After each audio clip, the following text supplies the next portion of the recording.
Welcome to Lesson 11 by Chess Achieves. In this lesson, we'll be learning about discovery attacks, traps, and sacrifices. Let's get started right away with explaining what a discovery attack is. Discovery attacks reveal hidden attacks in chess. In the example shown here, the bishop is hidden behind the knight.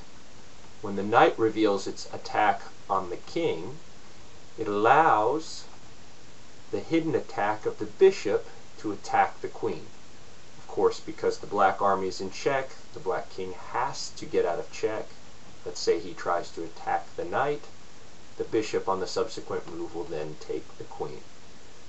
Unfortunately for the white army, this game will still result in a draw. If the black army takes the knight, a king and bishop versus a king is a draw. In this next example, we see the rook is poised as a hidden attack on the black army's knight on the d5 square. If the bishop were to capture the pawn on the h7 square, checking the king may take the bishop, of course, in check, having to get out of check, but on the subsequent move, then again the rook can capture the knight. This yielded the white army a pawn and a knight in exchange for the bishop. This was a good exchange for the white army. The white army should easily be able to win this game with the independent pawn over on the a4 square.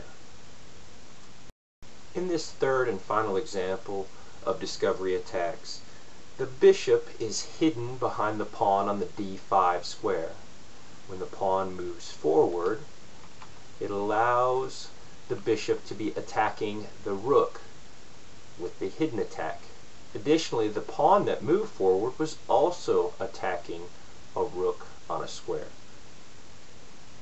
The black army may try to remove the bishop in order to eliminate the threat. The white army may respond by taking the pawn. The black's objective here would be to stop the white pawns from promoting, which would be very, very difficult.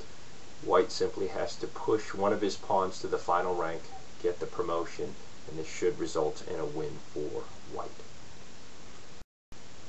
Next, let's shift our focus to traps.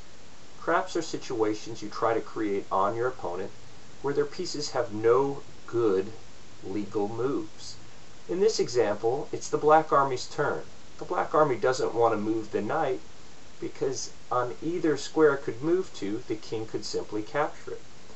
So the black army chooses to move its king. On the subsequent turn, the white army hopefully realizes the black knight is trapped and can simply come in and force the issue. In this particular example, it doesn't matter whether the knight tries to jump out of the square that it's on, because the white king can take it on the next square. Here we'll try another example of a trap. It's the white army's turn, and the white army wants to trap the bishop into the corner. They can do this by simply pushing the pawn forward. In a situation where you are trapped with one of your pieces, it pays to go ahead and capture anything that's available to you. In this case, the bishop might as well go ahead and capture the pawn in order to get out of the trap, rather than let the pawn just simply take the bishop in the corner. The white army should subsequently follow by taking the bishop.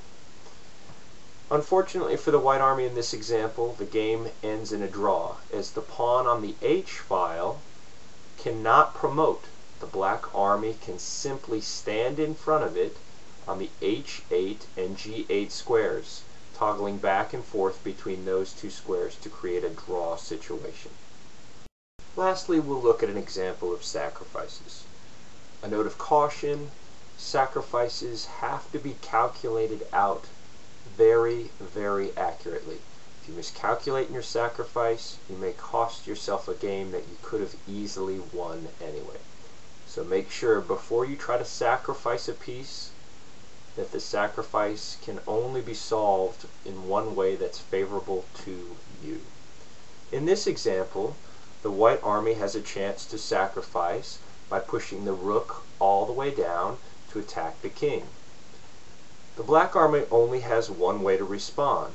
The black army has to take with its rook. It cannot take with the king because the white rook is a protected piece from the rook that's on b4. So they respond by taking with the rook. It's now the white army's turn, and you might be tempted to have rook takes rook, but there's actually a chance for checkmate here. The knight can come into the c7 square and create checkmate, such as the example shown here.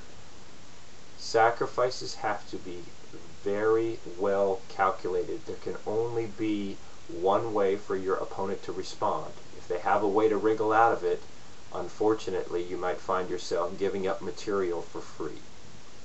As a recap from today's lesson, we learned about 3 new tools to help us win material during a chess game. Discovery attacks are when we reveal hidden attacks. Pieces are hidden behind other pieces. When the first piece moves out of the way, it will reveal a hidden attack on our opponent. Traps allow us to corner our opponent's material where they have no good moves in order to save their material. They'll either have to sacrifice their material for something less valuable or lose the piece outright for free. Sacrifices are challenging situations where if your opponent has no other good alternatives, a sacrifice can be very beneficial to help you win a game or win a major piece. Again, caution should be used in sacrifices. You have to make sure your opponent only has the one way to respond. Good luck, players.